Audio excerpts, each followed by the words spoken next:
you never heard of. Hey everybody, welcome to the Common Folk Podcast with Ben, Morgan, and Andy.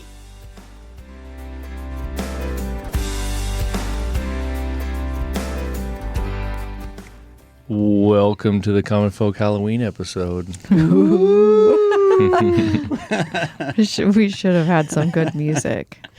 Oh yeah, added a little bit of that sci-fi type music in the backdrop there. I could edit that. I could edit that in. Okay. Do that. Like on, go ahead.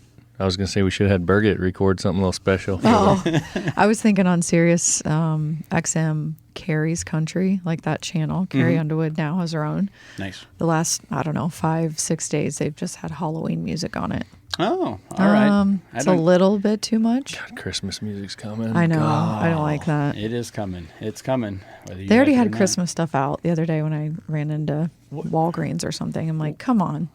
Come on. What is Halloween music, though? Like, what does that mean? I always think of, you know what Yeah. it reminds me of? Is like Michael Jackson stuff. Yeah, there's like Thriller and the... Yeah. I don't know, like the... Oh, yeah. That's the only Halloween stuff that makes me... that I can think of. I don't think for there's music. any like Halloween like vocals. Is it? It's just like the sounds. Yes. Yeah, and there's that oldie song. They did the mash. They did the Oh, The yeah. Monster Yeah. Mash. Like that. Yeah, right. so there's like 3 Halloween songs. Yeah, that's about it. Yeah. Well, okay. Now that we're getting into that. What's that with the Pumpkin King? A Nightmare Before Christmas? That's a Tim Burton musical, and there's a lot of really good tunes on that. But like, what radio station would play that? No. Yeah. Nobody. What would that even fit in? I don't even know. Yeah, no, that wouldn't fit in. Yeah, I think the only time people play that music is if they're like, they have a haunted house or like it's Halloween and they're hanging out in the driveway and they're like that's just kind of going in the background, so it like makes the thing for the kids or whatever. Yeah. I'll grab some of those fun noises. Right. Yeah. Do you like haunted houses? I think all that stuff's fun. You do? Oh yeah, I like the stories behind it too. Like, well, where did that come from? You know, like if you get into like where'd the Wolfman originate from? Why is that a thing? And the mummy, you know, all those monsters have like an origin story. You know, Really? for the most part. Yeah. What's your favorite Halloween movie? Geez, I guess I don't even know. On the spot here. Yeah, really. Halloween movie. Like, do you guys like? So it's been going on for I don't know a month now. It's Halloween today. Mm-hmm. So you know that the advertising starts ramping up Right. about a month ago or more. Yeah. Have you guys not been like watching anything at home that's Halloween related? We have. Ashley likes to have a series going, you know, that we can be watching, and we kind of like those ones on Netflix. They're with like the same group of people and producers, like The Haunting at Bly Manor, and they did like every year they'll do another like short series. So it's more like real life, like Yeah, this is going on, like kind of a documentary kind of thing, or kind of. It's all entertainment, but Yeah. they take a story, then kind of make it their own. Yeah. And it's always, haunted and this and that. that's cool. Yeah, so we started a new one. I can't even tell you the name of it, but it has to do with this really wealthy family, and one of the kids that wasn't happy with their inheritance, like ratted them out for breaking the law, and then where we're at in it, the old man calls a meeting because he has like 5 kids with 4 women type of deal. Oh, And he's he's a like, playa. Yep, and he's like, all right, $50,000 cash to whoever figures out who ratted us out, and it's one of you guys. Oh. And so that's where we're at now. And the story is all of his kids died like within a month. So it's like, whoa, what happened? Oh, Sounds funny. interesting. Yeah. Well, let me guess your favorite right now. Oh, I gotta go to right now. Oh my gosh. Hubie Halloween. Yep. Hubie? We watched that not too long ago. I'm like, everyone's talking about this Hubie. It's the greatest. He started watching it last year. God. He loves it. What I thought was hilarious about that movie is it came out like I don't know if it came out last year or the year before. It was one of the two. I think, yeah. But like, you know how Halloween movies, Christmas movies, whatever, like they'll like the people that are playing them like pump them, in certain times of the year. Yeah. And that's the only time you see them. Right. So it's kind of fun, like, oh, the new, back to this. I haven't seen this Pocus forever, is, Yeah. Right. But Huey is on Netflix all year, because all it's day, an Adam all year. Sandler movie. So like I'll watch it in February or April. Like it's great. But then when it's Halloween time, then it's like it's even better. Mm-hmm. Right? Yeah. Then it's way more relevant. Totally. No, I thought it had some funny parts. Adam Sandler dominates everything, and he's great. Yeah, just you're gonna get it regardless. It's so dumb, some of it, that I don't even think I know the end. I've never even made it to the end. I'll tell you who's the king for me of cameos is that Steve Buscemi. Buscemi used to be how you said his name, but man, that's a funny dude. Yeah, you know. Yeah, so he's in that movie. Yeah. He's the werewolf, isn't he? Right. Yes. Yeah, he's hilarious. All of them are hilarious. Okay. And you see a lot of the same characters, and then also they'll reference some of the other Sandler movies, like they were big time in that one, but not obviously. But if you know them, then you're like, oh, okay, they're talking about that. Like in Hubie, the kids that are a bunch of assholes that run around and like trash stuff are the O'Doyles. Yeah. And that's way throwback. To what? It would have been. That's the Happy Madison, Happy Gilmore. Oh. Happy Gilmore. Yeah. No. I'm sorry. Billy Madison. Yeah, right. Yeah. When they're like, bullied. O'Doyle's rule, and then they yell that. And the dad's driving the station like, hey, who rules? Right. O'Doyle rules. Exactly, yeah. If you know the group, then you watch that and it's funny. And Shaq's in it. Like, he's been in a bunch of Sandler movies. Right. He's awesome. He's hilarious. And he did a hilarious cameo there, too. Yeah. That was for me, that was probably the funniest part. Right. Was Shaq and then, it was then quite his unexpected. Yeah. Yeah. Like, what are we doing? Yeah. Right. It's great. Yeah, it's great.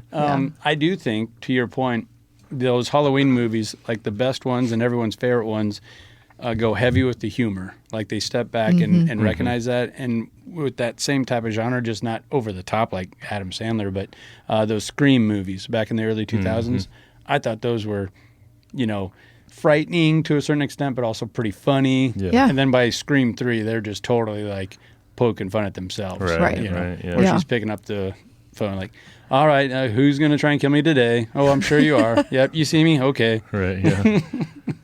You're in the house. Sure. So Halloween-wise, we were thinking staying on that theme. So this past weekend, and we won't get into that. I think that'll be another episode. We should have Joel out. Andy and I went along with the Chasing the Dream crew and did a pheasant hunt because pheasant season opened this past weekend. So today is Tuesday. So pheasant opened on, I think, was it Saturday? Saturday, I believe. Yeah. So we went out shooting, got Joel on some birds. First time he was out there. He had a blast. About 4 hours away up in Andy's old stomping ground. So we're making our way back, and we're just chatting about all kinds of stuff. And we're like, man, you know what would be interesting is talking about funerals and death. Yeah, so freaking interesting. I think it is. So I find this out today. Shocker. Yeah, so we started getting into this stuff, and I bet nobody listening to the podcast knows, because I don't know if we've ever referenced this, that Andy has a background in this industry. So divulge what you'd like to divulge in terms of where your experience comes from in this industry. Okay, so like my first job out of college with the advertising and marketing degrees, I was selling print ads for a magazine. And one of my buddies, his father, sold what's known as pre-need, and that's you can prepay for a funeral and get it at a lower rate. Your prices will be locked into that, right? That's the short story. So he told me to run out there to this funeral home, and I got to talking to him, and they're like, all right, we'll run some ads with you. We run them in the World Herald and other newspapers. So like, yeah. So, and at that time, they opened a new funeral home on the outskirts of town, a really nice swanky place. And so I went to their open house, grand opening thing, just to say thanks and be part of the ceremony and all that stuff. And I got in touch with a guy that worked, the PR dude for a burial vault company here in town. And he's like, look, I'm looking to retire. These guys really like you, so you could do really well.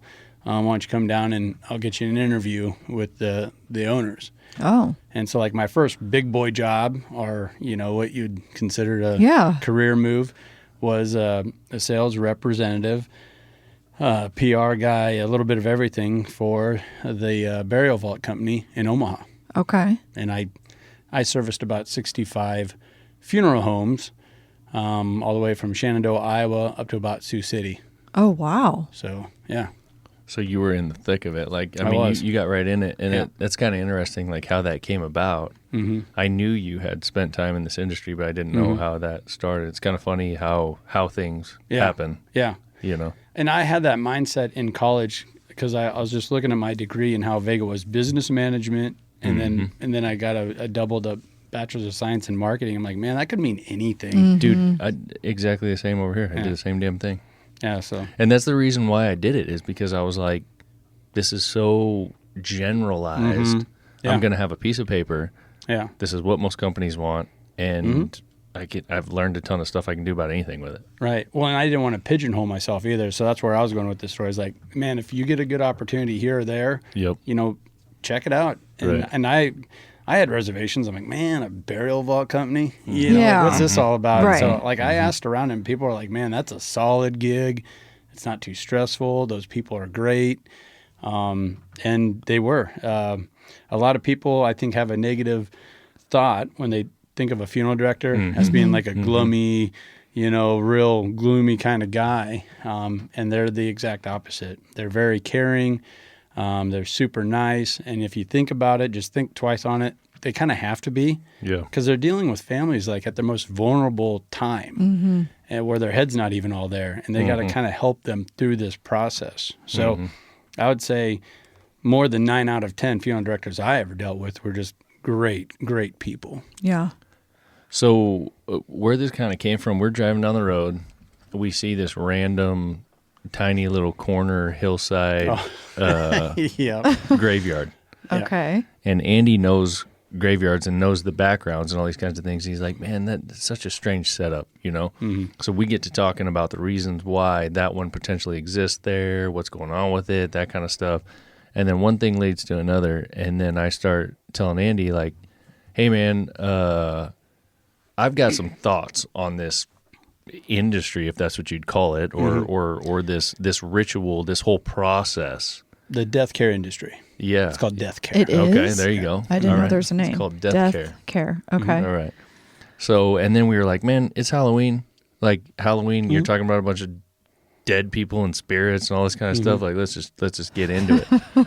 So that's where we're at. So I was telling it. Well, first of all, do you have somewhere where you want to start? Would that be better? No, I was gonna let you steer it. Okay. I just have some things written in front of me here. All right, perfect. But we kind of got into it, and I think you know where you want to go. Yeah. You guys were fighting? No, we weren't fighting. No, conversation. Okay. It was just this back and forth because I would have liked to seen that. Because when it comes down to it, and we'll get into this, like Andy and I are kind of on different ends of the spectrum of this whole concept. Okay, well then I want to know where I stand. Yeah. So you'll because we're a little bit different, but I don't know. And not that we talk about death a lot, but a little bit. So like anything, I'm always thinking about stuff, and I've been thinking about how death goes and how funerals go and how the whole process is my whole life. And I've been I'm not satisfied with it. I've just always kind of been like, this doesn't make sense to me. That doesn't make sense to me. This over here kind of does, this kind of thing. So, like, to start with, one of the things we were talking about was burials, and you were directly involved in that piece of it. Yeah, I bet I've put over 200 people in the ground, like buried yourself. Yeah, I would lower the casket into the burial vault, seal up the burial vault, and then drop that into the ground, and then the maintenance guys would come in and fill in the dirt on top. So just the outside person hearing what you told me you did for that company makes me think you're a salesman that walks around that sells these vaults that has nothing then to do with doing that. Just saying. So you actually did then. Right. So that's you sold them. That's a huge part of what the most vault companies do that a lot of people don't understand. Like I was telling you, Ben, if you don't realize we were there, if you don't notice us at all, that means we did a good job. Okay. There's enough on your plate. There's enough going on. And plus we're doing that for the cemetery or the funeral director that hired us. So when you lose a loved one and there's already plots that are purchased at a cemetery, or you got to start at that process, right? You want to do a burial, or grandpa wanted to be buried. The funeral director has a choice. Does he want to go with this vault company or that vault company? Oh, so there's a lot of vault companies. 2 or 3. Okay. But I work for the big one, kind of like a Nike compared to Reebok or something like that. Gotcha. And so when we would get that call from a funeral director, like, it's on us to take care of it. Because that's a reflection of him. If something goes wrong at that graveside service, that comes back on him ultimately, right? On the funeral home. Okay. So most of the time, the little tent, all the chairs, those little green carpets that we call grass that are laid out, that's all put there by the vault company. Oh, I thought that was just from the funeral service people. And another thing with that is we have to have a representative, or we really would want to have a representative there to accept the casket, help the pallbearers put that on top of the vault that's balanced over this 6-foot deep hole on 2 cables. So I'd have to set up all the equipment there, and there's a lot that goes into that. Putting a 400-pound, 500-pound casket, over top of a vault that's suspended over top of a hole. Mm-hmm. And that cemetery that you were looking at, I was kind of cursing at it because it was very vertical. It was up and down. It was like a really steep grade. The whole thing was. It wasn't like a flat, picturesque cemetery that you would think about. Was this very old? No. We were just driving by it down this highway or whatever, and it was just this really steep hill, and everything. All the burials were on this steep hill. Yeah. So he was thinking in terms of all the things that would go into that. How tough that would be to deal with that. So a typical burial vault's about 2,000 pounds, and the lid or the cover can be anywhere from 400 to 700 pounds, depending on which vault you buy. Jeez. And that has to be completely level. That the whole setup has to be level, and that 2,000 pound thing is just being balanced with 2 cables. So we use wood blocks to level that out, and then wet wood wedges to set that whole thing up. So when I was looking at that cemetery, I'm thinking, oh my God, it's going to take 4 green blocks on that side and only 2 on that side to level it out. Oh my God, I hate that. Right. Yeah. You're thinking of all the steps you'd have to do. Yeah. And that's the thing, is a lot of people don't realize all that goes into it. I mean, it's like anything else. People just don't realize what all goes. I did not. I 100% didn't either. We were thinking about it or talking about it. But so for me, to go back where my initial thoughts came from, I was like, man, this whole burial and cemetery and funeral situation to me just doesn't add up. Yeah. So I'm thinking to myself, we've mentioned a couple of times, the industry. I'm thinking to myself, has a lot of this just built up from profit motives?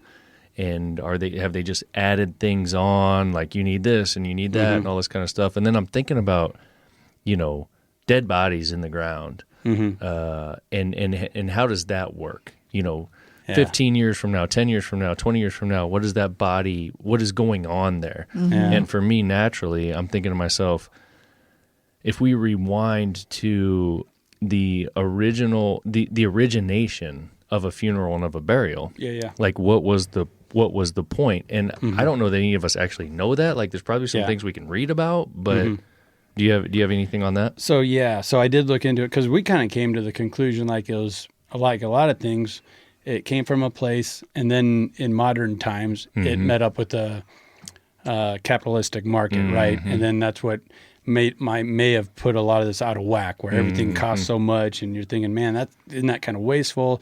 Just by the thought process of looking at a cemetery that's just gobbling up a bunch of land.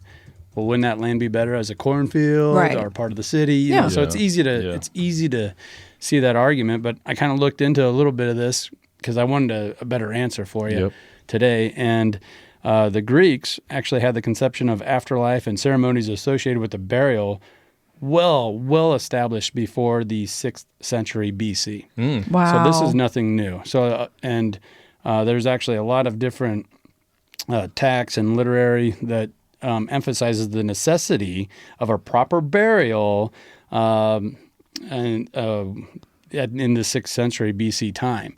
And if you don't, the omission of burial rites is an insult to human dignity. And that's, to me, I'm thinking, wow, that has really withstood the test of time. Because I told you, like, right. if you don't honor your dead, you're a piss poor culture. Right. You know, Yep. Put it up your ass. I mean it. Like, just think of the cultures that don't give a shit about their dead, their ancestors, their traditions. They don't have that, then they don't really have a culture.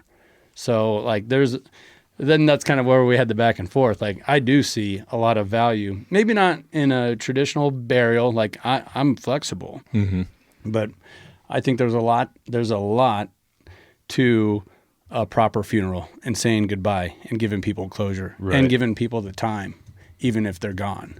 Okay. So you talk about that, like where that started all those thousands of years ago.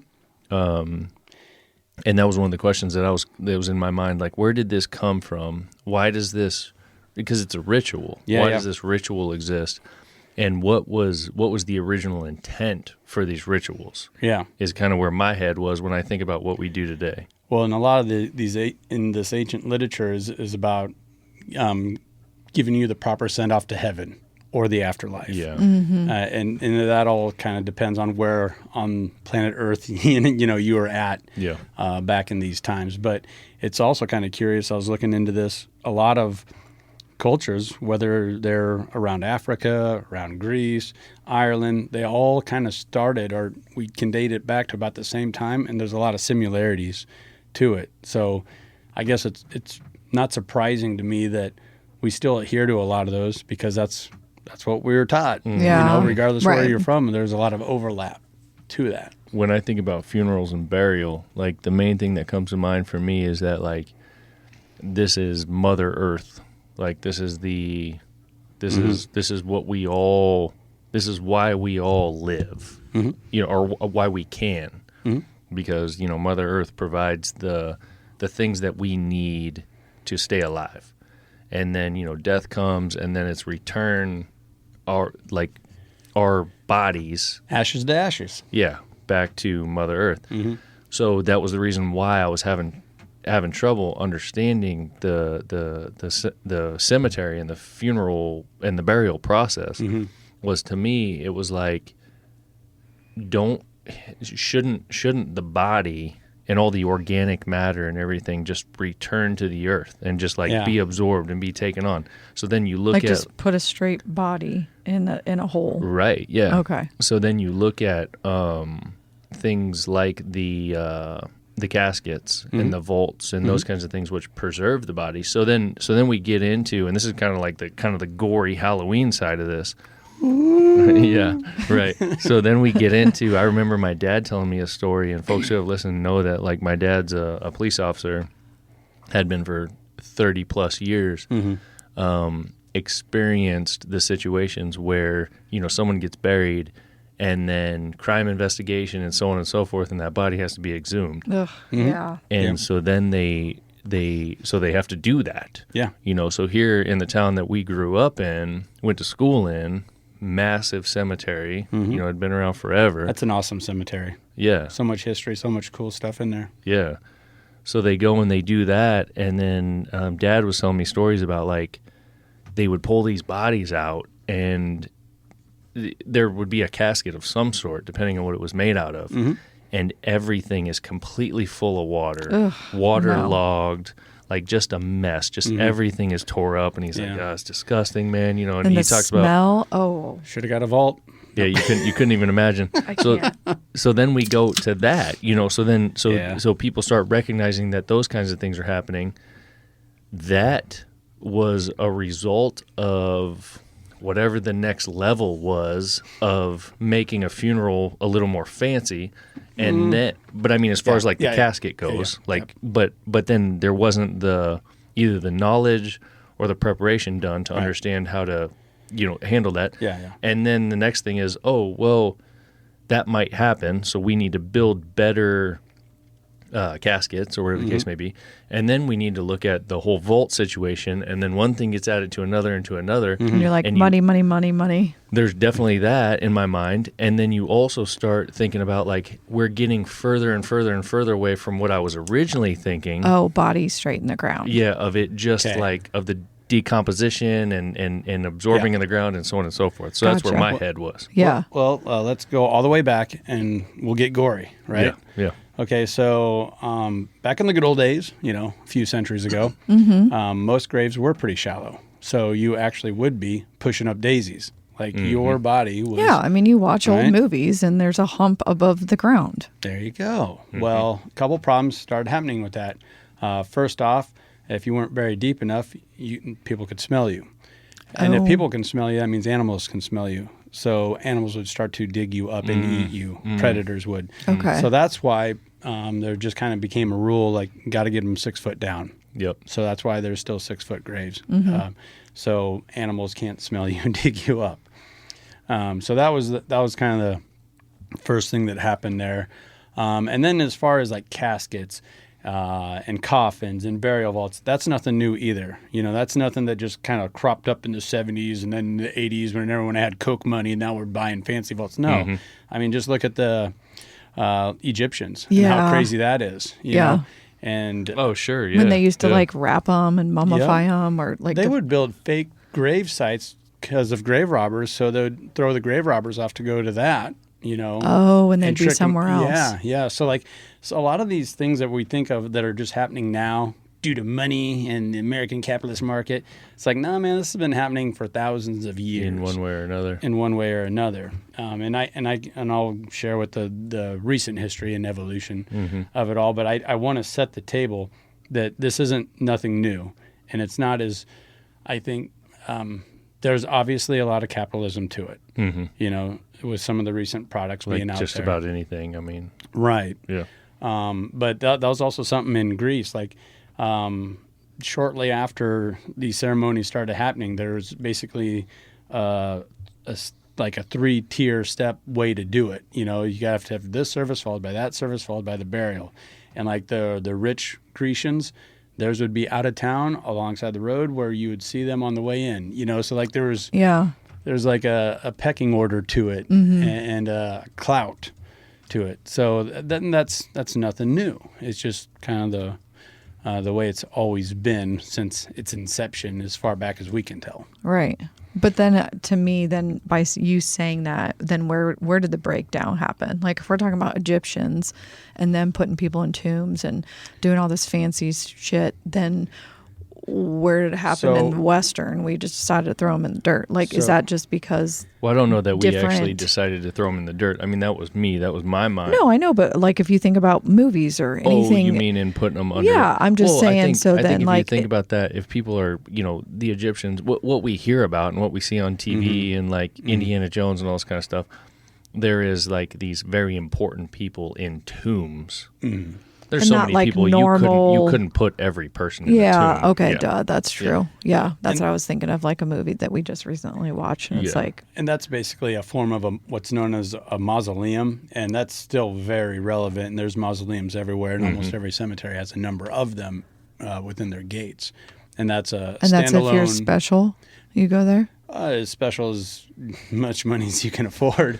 Right, exactly. So then are we back to the money point? Like, wait, so then is that where they have the drawers? Yeah, for lack of a better term, a mausoleum is a standalone building, and a lot of them are personal mausoleums to where it's a 6-unit, 6-body type of deal, and it has your family in it, Wow. And that's just on your family plot. Now, a lot of like really nice Catholic cemeteries in Omaha, they have huge, beautiful mausoleums that are basically like a double as a chapel, and you can just go in there and pray but there's spaces for whoever to buy above ground, as you called it, a drawer. I really thought it was like kind of like a back when you go to the library and you pull it's kind of out like the card. like a safety deposit box. kind of like that. It's a burial chamber. It's an above ground burial chamber. Mm-hmm. So, yeah. But it's different ashes. Words. No. What? Now, there are mausoleums, but those are called niches. A niche is a smaller compartment where you put your ashes, usually your urn.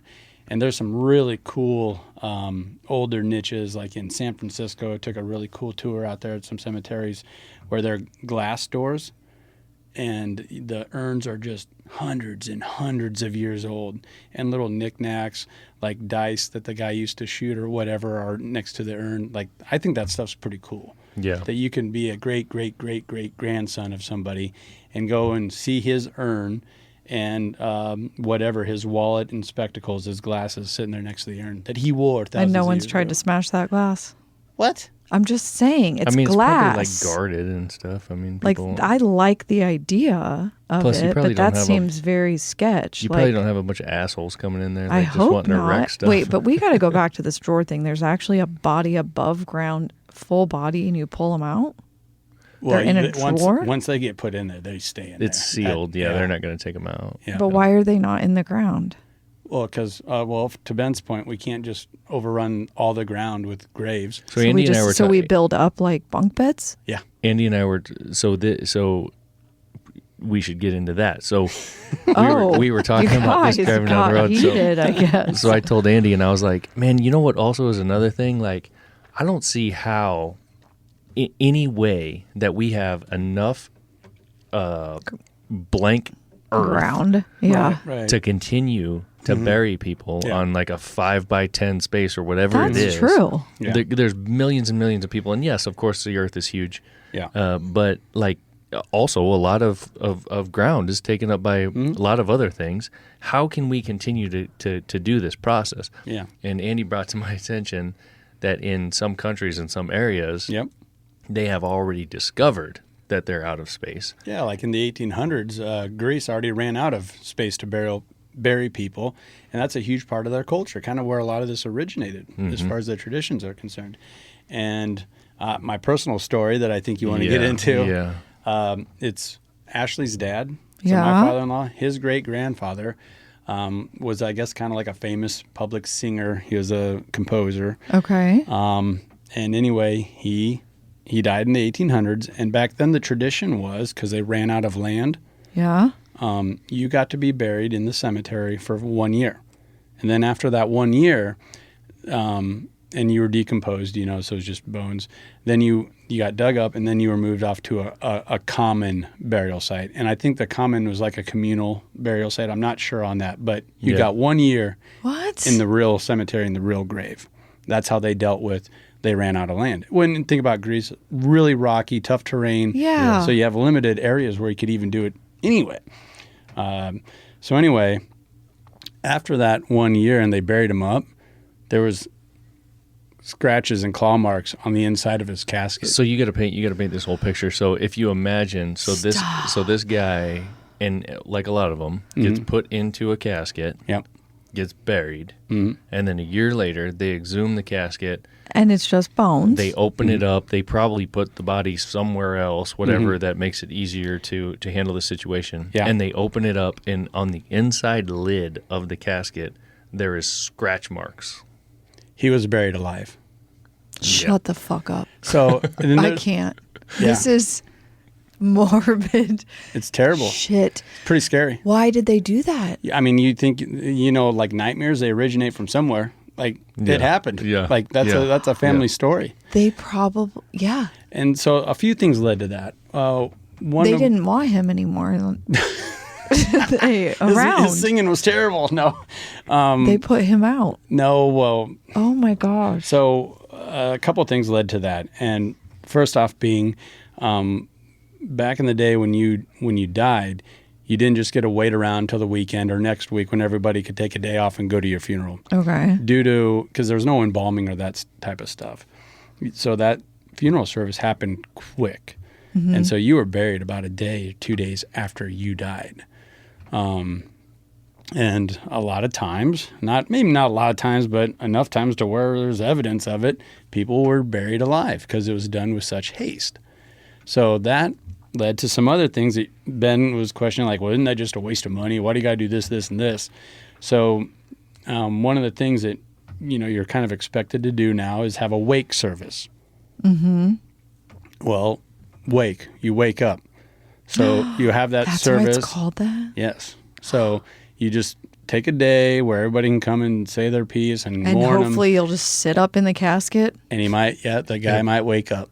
Oh my Shut God, man. Yeah. it. It's so like it's like such a nervous laugh, but it's so I know, my stomach is it's kind of like churning over. That is the thing. That's the wake. So those wake services, I it looks don't like want to wake because you're gonna get one. We got to make sure you're dead. Yeah, what if we put you in there and you're trying to claw out 6 feet under? Hell no, do not bury me alive. I want to be cremated. Well, that's why we got to have a wake. Yeah.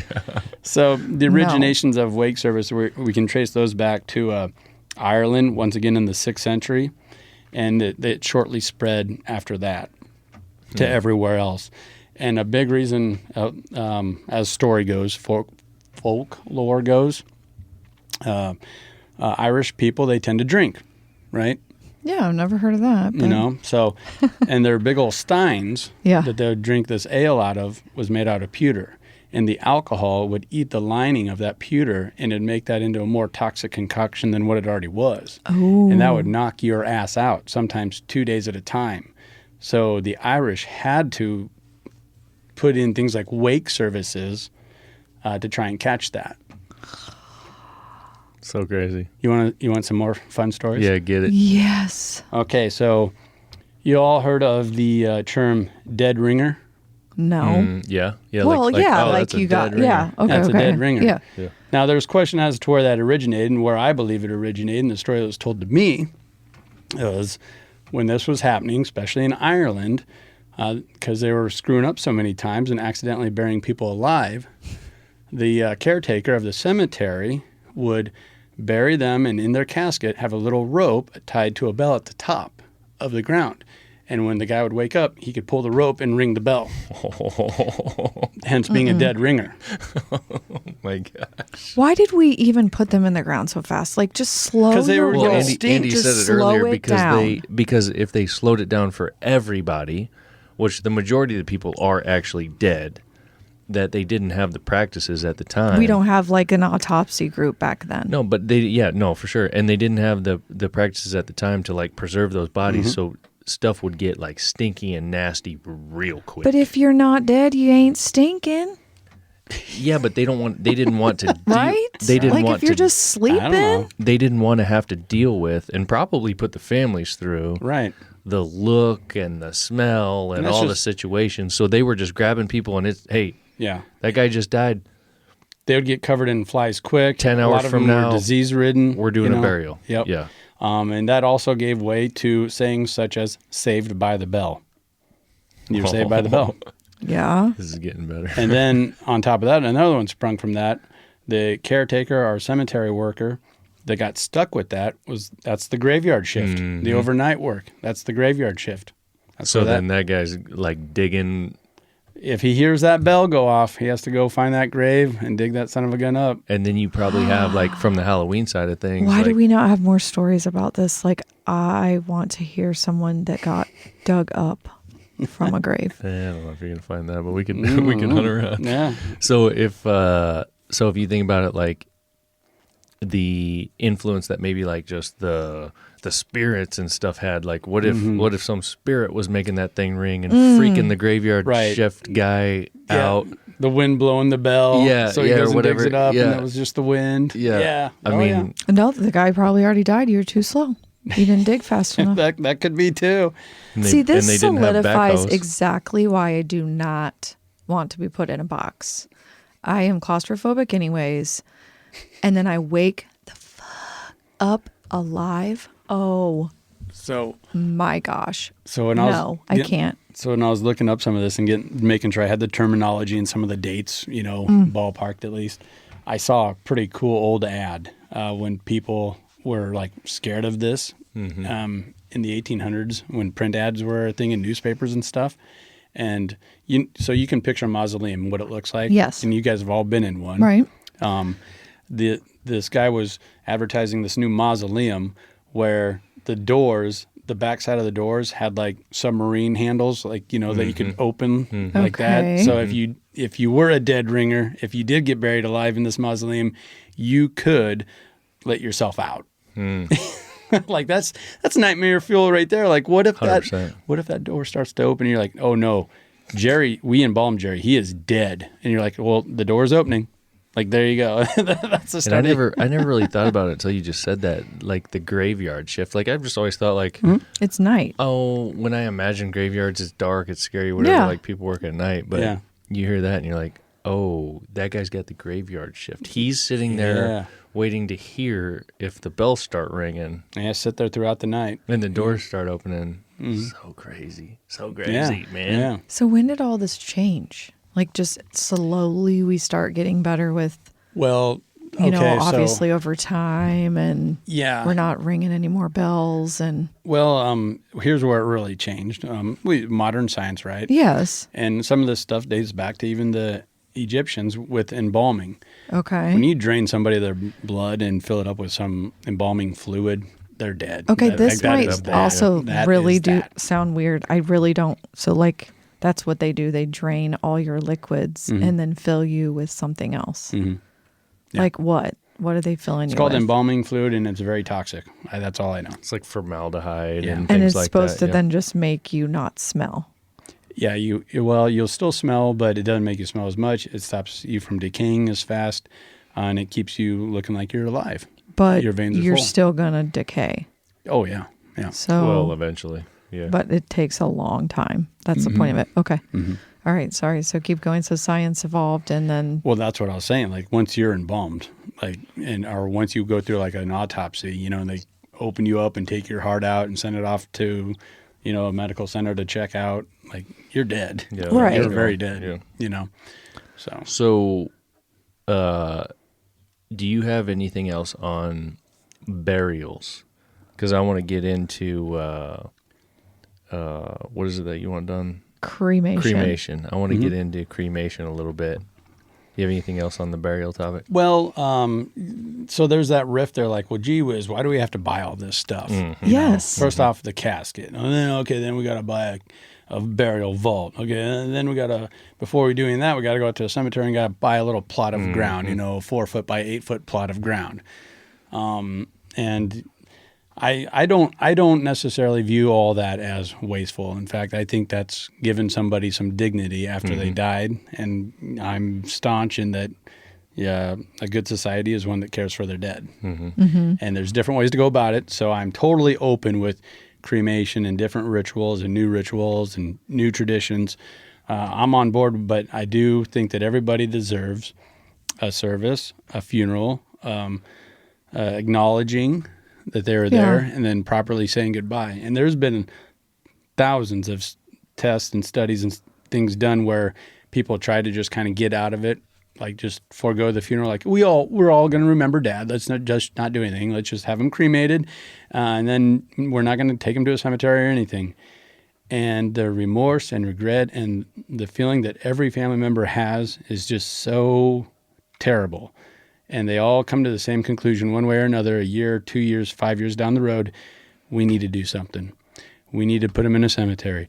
We need to buy him a headstone. We need to get him a memorial. We need to do something. Dad shouldn't be in a shoebox of ashes in Mom's closet, and Mom probably feels the worst about it.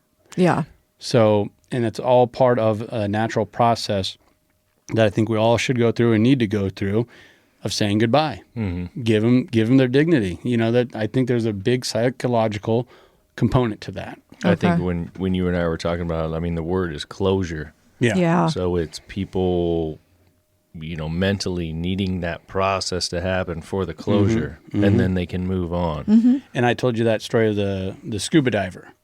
Right. So I'm full of all these stories because I spent like 10 years in the funeral industry. Working for that vault company, and then I actually managed a cemetery for about 5 years. I really enjoyed that. But this scuba diver was a risk taker, and he was always going into caverns and underwater caves, real dangerous stuff. Yeah. And he got caught, and he died. He drowned. And his mom and everyone knew that that's probably what happened to him, but they never had the closure. They never knew exactly where he was, if that's actually how he died for sure. And then years later, a group of risk-taking scuba divers found him and brought him up, and he was just bones in a wetsuit at that time. But his mother, who was just basically went crazy, just totally lost herself, she saw those bones and put her hand on his skull and said, now my baby can go to rest. And then she was just like, flipped a switch, and then she was just her normal Margaret or whoever. But she needed that. She needed to see her son, even if it was just his bones, and have that closure. So yeah, see, until you actually go through it, God forbid, you don't really know. Yeah. You know what I mean? Like, there's got to be somebody on the other side that needed closure in a different way and didn't need to touch bones or whatever, but had closure. But I just can't imagine. So, and we're all wired different. Exactly. So like I'm not gonna. I try not to judge anyone Oh, on just absolutely. little things. So Right. something as heavy as this, I'm real reluctant to tell them that they did it wrong. Yeah. You know what I mean? Yeah. But I do get like thinking how it could be. You're buying the vault. It's really expensive. You're buying the cat. Like, that could be a lot of funds that people don't have. So that yet people want to do it the right way, and they drain everything they can just because they think they're honoring, Right. like that's also a burden too. And there's obvious cases of that, and there are bad actors, bad guys out there. But I'll go back to 9 out of 10 or more funeral directors are really good caring people. And they're going to, when you come into that funeral home, they're going to kind of treat you like a car salesman, right? They're going to ask you, what do you do for a living? What's this and that? So they can get that picture of, all right, what can they comfortably afford? Yeah. What are they looking for? And 9 times out of 10, there's already some type of pre-need done, a lot of times. So they do a really good job of keeping it stress-free and then not trying to make a big old profit off of it. Yeah. Right. Right. And then with the burial vault, which that's the side I was on, that's usually a lot of times, rule of thumb, whether it was right or wrong, it was just what funeral directors decided they're comfortable with. And so that's kind of what happened. If you dropped $9,000 or $10,000, we'll say, on a casket, then your burial vault usually costs about $5,000. It was half of that. Yeah, half of what the casket is. Well, because in my head I was thinking I wouldn't really need that much of a casket if I got a great burial thing, but right, and that's actually in my mind. That's kind of true because it doesn't. That's going to be the protective. Exactly. thing. I'd rather spend more on the vault than. But the casket's what's front and center during the wake service, and also the funeral service. Yeah. And then they don't have maybe this sounds really weird, morbid to say, like staged caskets where you can just. They're called rental caskets. Body in for. They do. Oh, okay. So that was another thing we talked about. But, yeah. those I'm can you just this is a nice service. They must have spent a lot of money, and then go throw Joe Schmo in the hole. But yeah, you know what I mean? Like the rental caskets are used for cremation. Oh. So if you got someone who's decided they want to be cremated, but also the family's decided we want a traditional service viewing. Yeah. Oh no, ain't nobody looking at me. Close it up. Well, you can still do that with a closed casket. No, there doesn't need to be a body out there. Oh, okay. Like some people That's want fine. to feel that No. or whatever. So let's get into. So you were talking. We've talked about all the burials and all these kinds of things. I think there's a couple of things to cover in the cremation arena. Am I going to be deciding that I don't want to be cremated now? I hear. I feel scared. I feel like more often than not, I hear people talking about cremation. Yeah. Yeah, I think it's getting more popular. Yeah, and for Because whatever is it reason, more affordable? well, I mean, that's the idea. but I don't think that's. I don't know that that's I even don't the know deal if it's because that, but- yourself, you don't even know. You don't even know if it's more affordable, but you've decided that that's what you want. Don't put me in a box. Yeah. Right. So you've made those kinds of decisions where you're like, I want to be cremated, whatever. And a lot of people that we know want that. So I want to get into the cremation thing a little bit and kind of how that works. Again, Why are you smiling like that? because Andy and I talked about a lot of stuff. Yeah, we did. And it was It's a 4-hour drive. Yeah, it was. And was Joel listening, or did he have his AirPods in? He was kind of asleep most of the time. Okay. Him and the dog were Kylo, sleeping yeah, together. They're having a pretty good nap. When the dog wasn't shitting or puking, one of the two. Yeah. He was excited. What do you? I mean, it's a did good do a thing. little bit of kind that. Hey, Yeah. he's a pup. He's a pup. All right, so let's All right, talk so about let's this talk cremation. let's talk about cremation a little bit. So, from your background, what had so people decide like, okay, we're gonna get cremated. Yeah. The person dies, whatever, they do the service, all the things. How does cremation work? Like, probably most people know about it from a standpoint of like their animal. Like a lot of animals. Oh, yeah. A lot of animals. That's what they do. They cremate them. They've Yep. got some big. What do you call the thing? Some big burner, some big oven. Something. Retort is what they're called, but yeah. Okay. A crematory. Crematory. Crematory, Okay. yeah. And then those things, obviously, when you're dealing with dogs and cats and things like that, it's a different kind of situation. But what is the situation with a human being and how that works? So one of the things with cremation that I think is really cool is it's very flexible and it can fit into what you want to do, and you can. Okay. And well, I mean that in that you can still have a wake service, you can still have a traditional funeral. Okay. You can get that rental casket, right? That I was talking about. Okay. That third piece, though, if we go back to like the old Grecian 3-step process, where now it's time. The funeral's over. Now we go do our graveside service. Now everyone goes out to the cemetery, right? Watch the interment, be part of that. With cremation, now it's like, all right, now just go to the luncheon or whatever, because there's going to be no burial at the cemetery. That's when him and her or whatever in their rental casket, they're on their way to the crematory now. Okay. So they'll be cremated, and the family can have their ashes, a day later, and they can do whatever they want. They can go scatter them in the ocean. They can go bury them in that Isn't plot. that illegal? No. We talked about that on the way because I thought it was too. I haven't looked that up. But Yeah. Everyone's putting up different rules and parameters, and like how would you even know? Yeah, Like, come on. That's kind of the wink thing, is like city parks are saying, we don't allow that anymore. And yeah, you don't want to get to a point where, Central Park's covered in ashes. Someone walks up on a pile of ash and they're like, oh my God, that's actually a person. Yeah. That reminded me of an unfunny story, but an interesting story.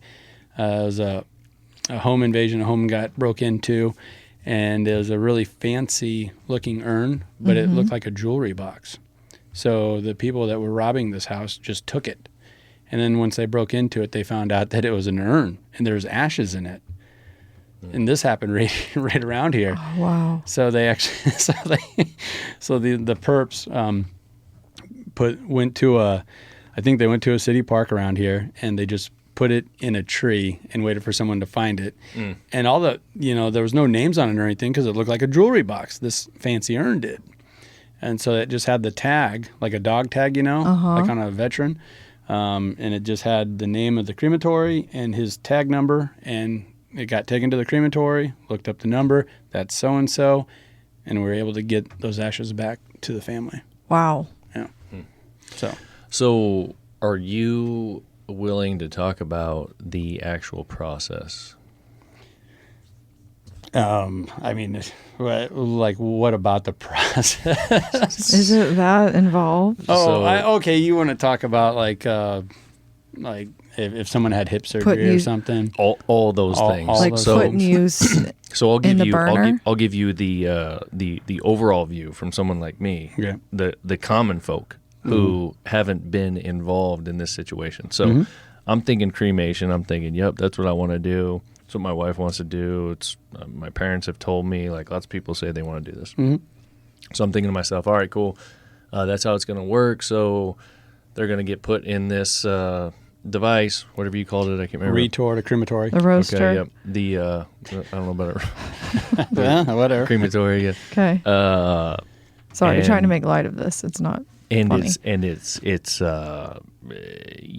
precautions are taken so that things aren't mixed up, and it's this exclusive space, and this happens, and everything burns down, and everything's turned to ash, and all that gets pulled out, and then it's it's obviously that's made into a much smaller thing than a full size body, right? And it gets put into the urn, and boom, here you go. Okay.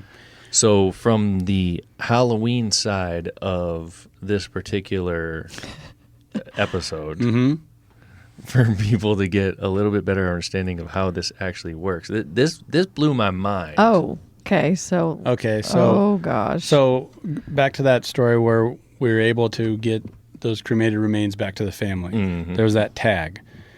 As soon as that body is brought into the crematory, you're tagged.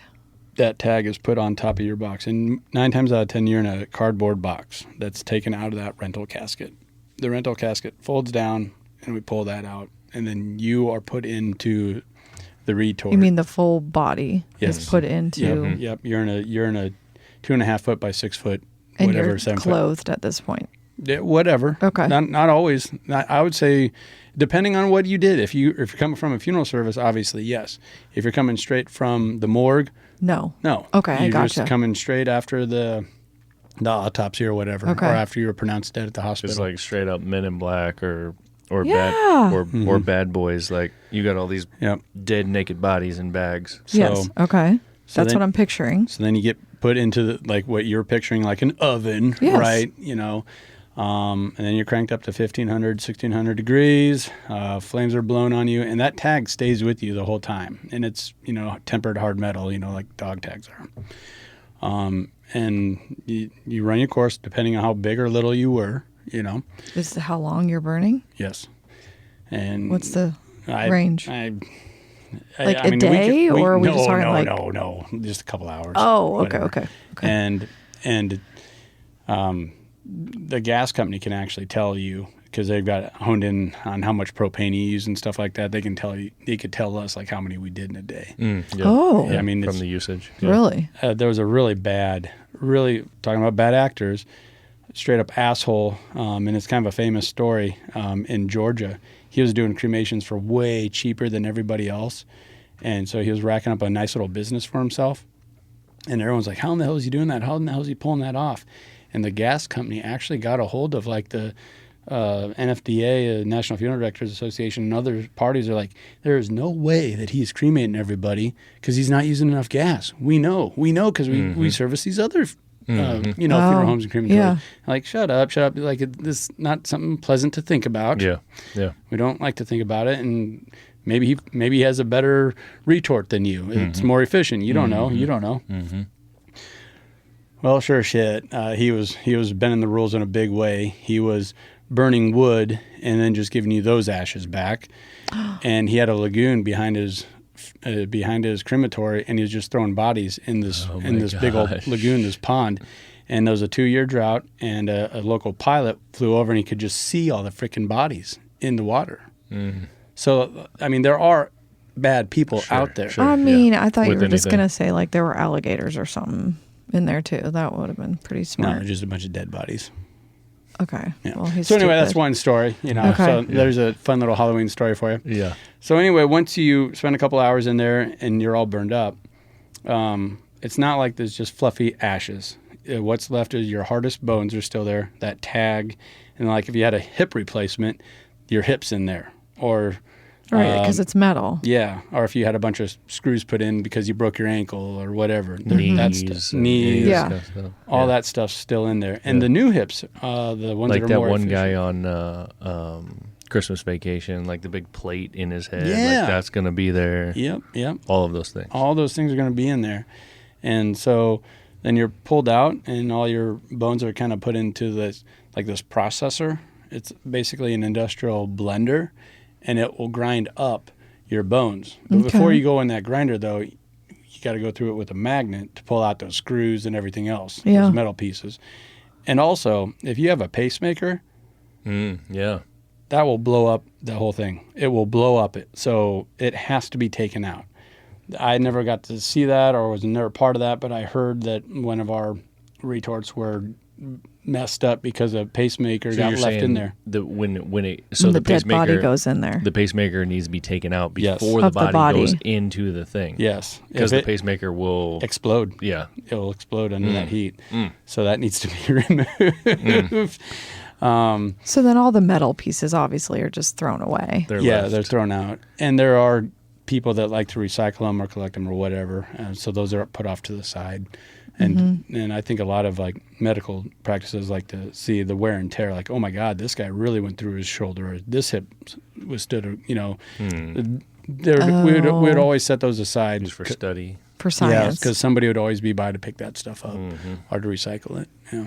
It's probably expensive metal. So I what's think so weird about this? That your bones go in a blender? So what was weird for me was I guess I'm not wowed. It made sense after Andy said it, and I had never thought about it that way. But I was thinking like, okay, you go into cremation and you get cremated, and you just imagine like, okay, there's this big pile of ashes, and they drag all this stuff out, and you put it in the urn, and that's that.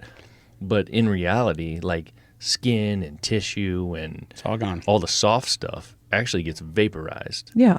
So that all is out the chimney. What's left is bones. Yeah. So what you've got in an urn is actually someone's Bones. ground up bones. Right. It's not like the whole body. It's just what was left of the bones that didn't burn down. Like there's probably a lot of Exactly. small bones that burned up. Yep.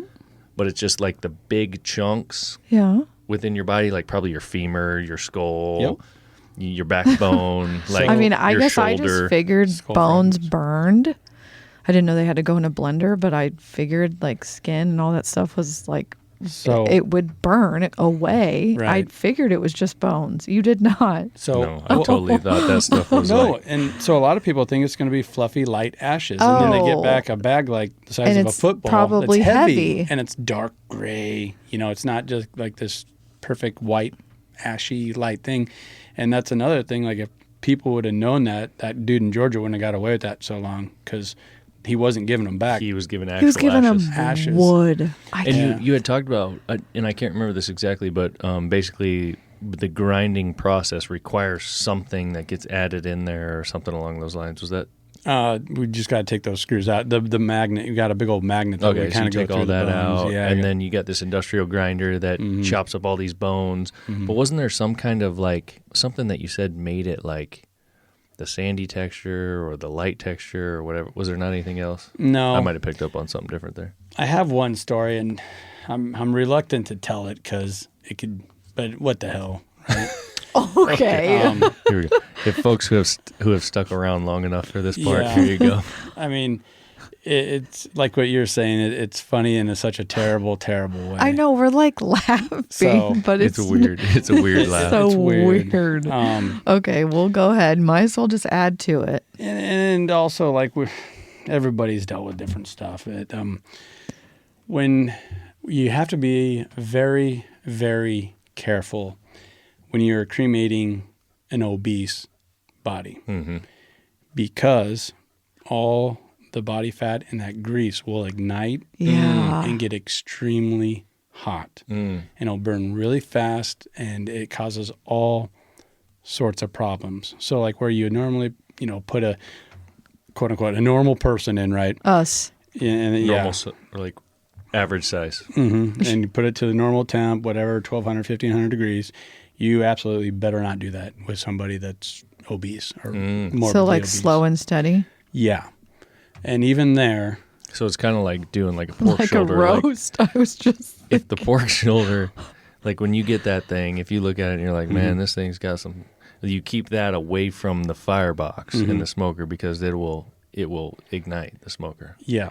Yep, exactly. And this is regardless I'm sorry. regardless of the precautions that you take, that retort is going to start spilling out liquid. Fat is just going to start pouring out of there. And how you counter that is you have a bucket of sand and you just keep caking it on there. And then it will, like a quarter machine at the carnival, it'll push the quarters at. Yeah. It'll just slowly push that sand out. And when sand gets pushed out, then you just cake more sand on there and it'll get saturated and it'll push out. And then another thing that happens is it's a very, very sweet smell. Like it's a very pleasant, sweet Are you smell. just saying that? I'm not saying that. It smells really, really good. That's interesting. And so like you could so let's say that day I went out to service actually at a cemetery, caught the service, did the whole thing, sealed up the vault, put it in the ground, then come back. I could tell if we're cremating an obese body just by the smell, because it's an overwhelming sweet smell that just dominates the entire factory, the entire shop. I wonder if. So do you want the story now? Oh, I thought that was it. Oh. I was just setting you guys up. Yeah, let's go. So we had this really nice little bubbly, lovely lady. She was our mail gal, worked for UPS, I think, or and she was a lot of fun. Like to interact with you, and also have fun, right? I mean, this is the death care industry, like that's You got to have some kind of release. yeah. So that's kind of why we're laughing. Yeah, you so- got to have a little fun. So she was very outgoing and fun, and she busted into our office, and I was on the computer, and the gals were doing their thing, and because that's where my office was in the front there, And she goes, "Oh, I know what you boys are doing back there." Oh, you do? Yeah, y'all having a barbecue. I can smell that. Oh no. And we're like, oh boy. We all just had to bite our tongue and like, you're kind of right. But oh my God. You're like, but no. We didn't tell her. We're like, oh yeah, okay, you're right on. Yeah. Yeah. It's actually, It's actually not. It's a sweet. it's actually just human. Just being. Does that happen at, where do you get cremated? Well, There's actual locations. It's not obviously at a funeral home, at a cemetery. some funeral homes It's have their own. They do. Yeah. Is that the controversy of like the fumes that go out? Yes. So usually you'd have to be zoned and be in a certain area, like an industrial part of town. But some players got grandfathered in or got the laws moved one way or the other, and so Because it goes into the air and people. You're referring to a funeral home in the middle of Omaha that had a crematory, and when they would be doing a bigger body or anybody, Everybody could smell it. the apartment buildings next door would really catch it, and they would always complain. And the World Herald ran an article, and man, if you're thinking of the one I'm thinking of, that funeral home called them in a hurry and said, you pull that article out, get that out of there now.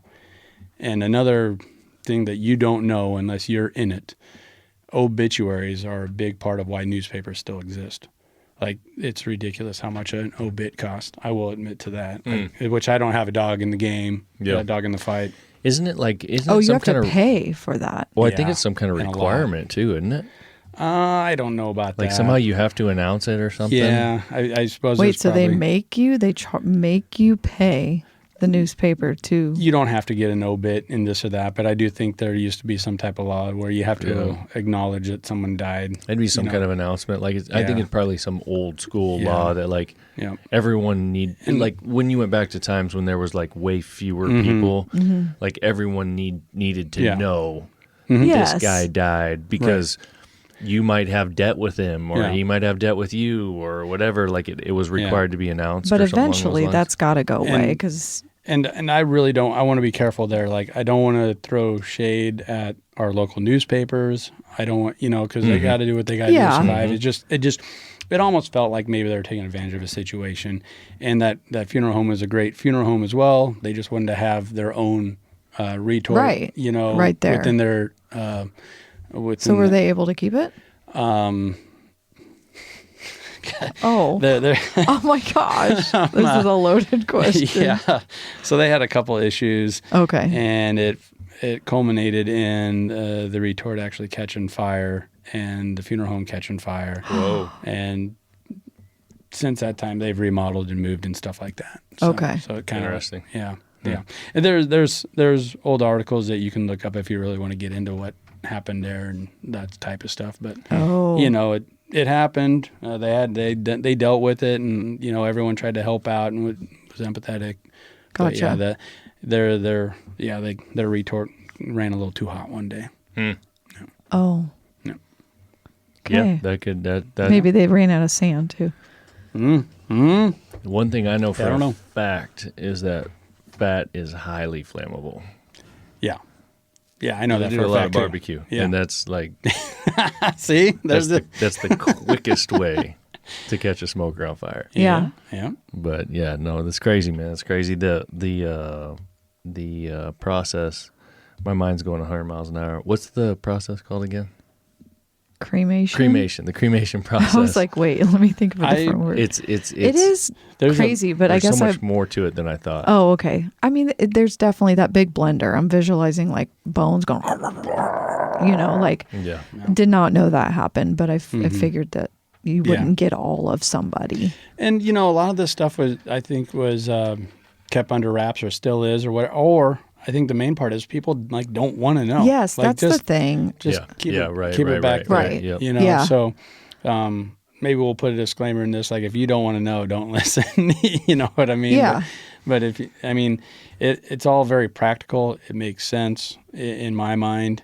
Even with the overweight bodies, it's like, well, duh. Yeah. Duh, Right. you're Yeah. gonna run into Yeah. issues Right. there. So I'm either like super weird, or I think too much, Well, we know you think too much. or I'm exactly the same as all the other common folk out there that have been wondering about these things. Like I can't how say I've does been this wondering. actually work behind the scenes? I'm not like what is I don't the know. what is the process? Why do we do it? Why? Yeah. I hope I shed some light on it. No, lot. I And- agree. and Yeah, I when- think you did. And when I took over the cemetery, and it was a really old cemetery, and it was a bigger one in Omaha, and I was the general manager for a number of years. I put in their first full niche, wall niche, columbarium, you could call them. So that's for those. It's a big granite structure to Okay. house urns, and it was above ground. Yes. So Okay, that's what I'm thinking of. basically like a locker system Yes. for urns. Right. So I put one of those in to fill that void, help that need. And then I also put in an outdoor chapel that had an ossuary underneath of it. What is that? An ossuary is a huge underground vault, basically, where then we will just go place the ashes. So we'll have a service at this little outdoor chapel, and then your ashes will go in that ossuary. And so you couldn't afford a niche, or you couldn't afford a burial plot. You still get to have a service at a cemetery. Your remains will be safe and sound in the ossuary. Now there's other ashes in that ossuary, but you'll at least have a place to go, be memorialized, and there's obviously places to buy a bronze marker with your name and dates on it. But couldn't you be in what? Go on. What do you got? Can you be cremated and then put in the ground with then a headstone? Yes, and that's still the most common practice. Okay, because that's And most cemeteries, what I want. most cemeteries allow one urn to be buried on top of a previous burial vault traditional casket. But after that, they're like, stop it, no more. You get to use that burial plot one more time, even though there's already somebody in there. Okay, So, I just didn't know if Yeah. urns had to be taken. They actually can be buried Yep. at the site. Yep. Okay, Yep. I gotcha. Well, Very, very common practice. Well, this went a little bit longer than we expected, but I think this is good info and a little spooky. I got a little wigged out for a second there with some stuff. very interesting. But I do think we should also say everyone, like no judging here. You do what you need, Yeah. whatever the family wants, if it's, whatever that looks like for people to have closure. I couldn't agree more. And for me, it's all about giving someone their due, whether they were a good guy, Yep. bad guy, whatever. We all deserve a little bit of dignity for being on this planet alone. And I mean, think of those terrible pictures you see from Nazi Germany or Vietnam stories where you just see bodies carelessly being Yes. thrown into a ditch. That's not what we want. I think everyone deserves better. agree. Yeah. For sure. Yeah. I think, man. I mean, like I said, when we were driving the other day, I learned so much stuff. I was so surprised. And even today, talking through these things, it's very interesting. It's Halloween. If I was people, I'd go like tonight when you get done with your trick or treating, go home, watch Hubie. Oh my gosh! I thought you were going to say like walk through a cemetery or something. No, Oh my because god! that's the only real thing to do is watch Hubie, and have a good time with it, and celebrate life. Yeah, have fun with there you go. have fun Definitely with Halloween. put something in the disclaimer. Like this isn't like a light. It is lighthearted, but it's not. I don't think It's we got deep. into. I don't think we got into too much crazy Okay. stuff. But, Okay. Yeah. Hopefully, we didn't freak anybody out. Allegedly. That's Right. what Right? I Is did. that what you should Right. say? Yeah. Allegedly. Allegedly, all these things happened in Yeah, the past. but yeah, that's good. So- But you don't have any Right. like freaky dreams then from your past, so you're good. You're at peace with it. Yes. I'm very at peace okay. with it. Like and, you did your job well. Yep. You don't feel like, And when yeah. I was really, really little, like one of my first jobs was mowing yards, and then I started taking on cemeteries. So I mowed cemeteries like when I was 10 years old up to like 12 before I got in, big tractors and so combines this and is stuff. this is it. And that's the only time I actually felt like I might have had an experience. Like I was mowing and I looked up real quick and I saw a guy there, and then I looked down and I looked back. I was just freaked out and I wouldn't look up again. And I thought maybe that was a ghost. That's the closest I can give you as far You've as. been in Yeah. this industry for a long time, Yeah. Yeah. apparently. And that's Yeah. the only time I could say that I was a little freaked out by something like that. Okay. So, All right. All right, happy boys. Happy Halloween. Halloween. Yeah, people who are listening to this, it's going to be a day or two after Halloween. So hopefully you had a good one. Yeah. And enjoy it. We're going to kick it to Burger. Got All anything right. else? Peace. later. All right. See ya.